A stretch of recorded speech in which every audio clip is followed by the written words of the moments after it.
Babaji Netralaya I హాస్పిటల్స్లో ఇప్పుడు LASIK లేదా పీఆర్కే సర్జరీ ఒక్కో కంటికి కేవలం 7,999 రూపాయలు మాత్రమే. లాసిక్ లేదా పీఆర్కే ఎవాల్యుయేషన్ ఉచితం.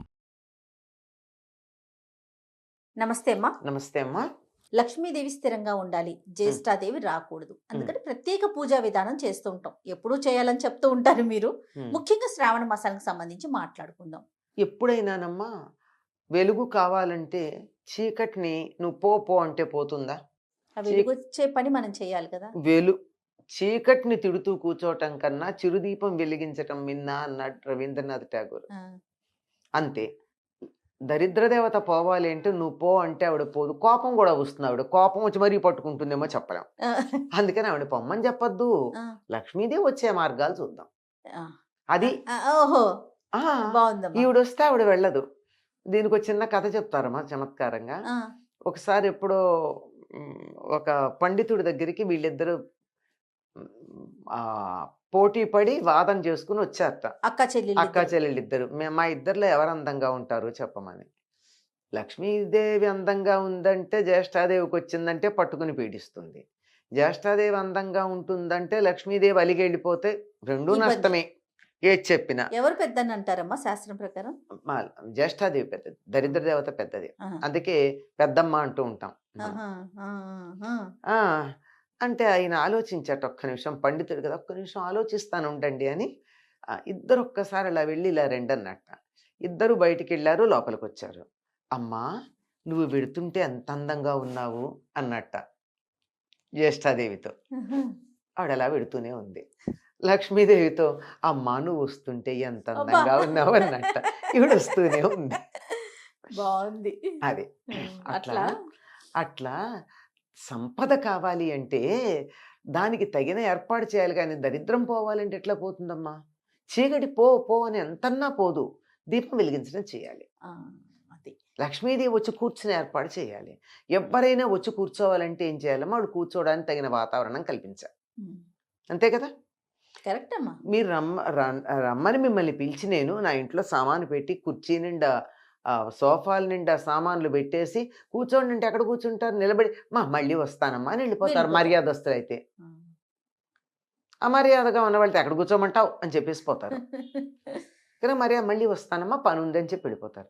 అలా పనుంది మళ్ళీ వస్తానని చెప్పి మర్యాదగా కూడా వెళ్లకుండా వచ్చిన లక్ష్మీదేవి ఇంకొంచెం సేపు ఉంటే బాగుండి ఇక్కడ అనిపించే వాతావరణం కల్పిస్తే లక్ష్మీదేవి ఉంటుంది.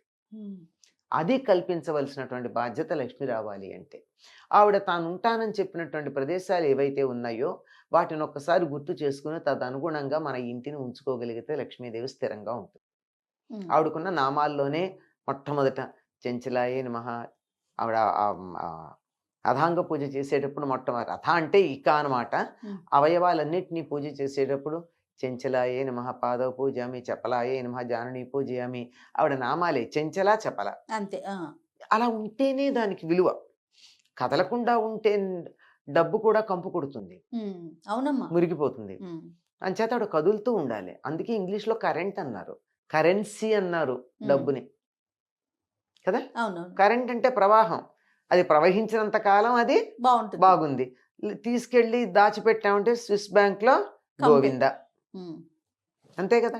అక్కడి నుంచి తెచ్చుకున్న వాళ్ళ సంఖ్య చాలా తక్కువ అండి. స్విస్ బ్యాంక్ లో పెట్టిన వాళ్లే తప్ప తెచ్చుకున్న వాళ్ళు చాలా తక్కువ. దాని చాలా పెద్ద ప్రాసెస్ ఉంటుంది. అది చాలా వ్యవహారం. మొత్తం ఆ దేశంలో ప్రతి మనిషికి సుఖంగా ఉండవలసినంత సొమ్ము ఉందిట. ఒకసారి ఎన్నో సంవత్సరాలు ఎన్నో నోటీసులు ఇచ్చి ఇంకెవరూ క్లెయిమ్ చేయని దాన్ని ఓపెన్ చేస్తే ఉంటే అప్పుడు ప్రభుత్వం ఒక చిన్న అనౌన్స్మెంట్ చేసిందిట. ఇంత డబ్బు ఉంది, ఉన్నట్టయితే ఒక్కొక్క మనిషికి ఇంత వస్తుంది, అది మీరు తీసుకుంటారా లేక దేశ పురోభివృద్ధికి ఏదన్నా కార్యక్రమాలు చేయమంటారని రెఫరెండం అడిగితే 98% పీపుల్ దేశాభివృద్ధికి చెయ్యండి మాకు అక్కర్లేదన్నారట. అన్న వరకు బాగానే ఉంది. కానీ వాళ్ళంతా కలిసి ఒక కంప్లైంట్ ఇచ్చారట. ఈ 2% ఎవరున్నారో వాళ్ళని చూపించండి, వాళ్ళ దేశద్రోహులు, వాళ్ళ సంగతి మేము చూసుకుంటామని. అంత దేశభక్తి. అందుకని దేశాలు బాగుపడతాయి. అందుకని లక్ష్మి ఉంటుంది. లక్ష్మి అక్కడికి చేరడానికి కలిగినటువంటి కారణం అది. ప్రపంచంలో అన్ని చోట్ల ఉన్నటువంటి నల్ల డబ్బు అక్కడికి చేరి తెల్లబడిపోయిందే. ఆ, ఎందుకంటే అక్కడ ఉన్నటువంటి దేశభక్తికి. ఆ, కనుక అటువంటి నిజాయితీ అయిన మనసున్న చోట ధనం ఉంటుందమ్మా, లక్ష్మీదేవి ఉంటుంది. కనుక శుచిగా ఉండాలి. వచ్చిన లక్ష్మి కదలకుండా నేను ఉంటానని అనిపించేటట్టుగా ఉండాలి. అంత శుచిగా ఇల్లు పెట్టుకోవాలి ఎప్పుడూ కూడా. ఆ. ఎక్కడా కూడా బూజులు వేలాడుతూ పాత బట్టలు, పాత కాగితాలు ఇట్లాంటివి ఏమి ఉండకూడదు.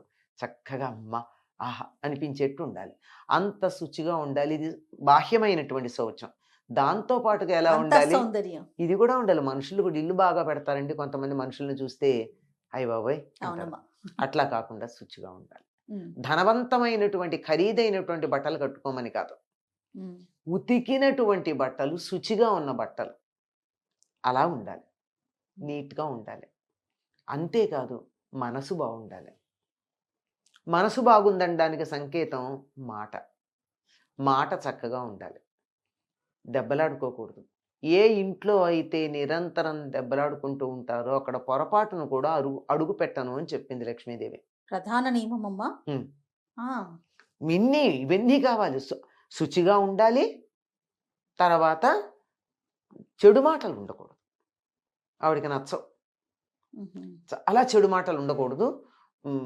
దెబ్బలాడుకుంటూ ఉంటే ఎందుకు ఉంటుందండి? అంటే అవతల వాళ్ళకి చెప్పొద్దా? తప్పు చేస్తే చెప్పొచ్చు.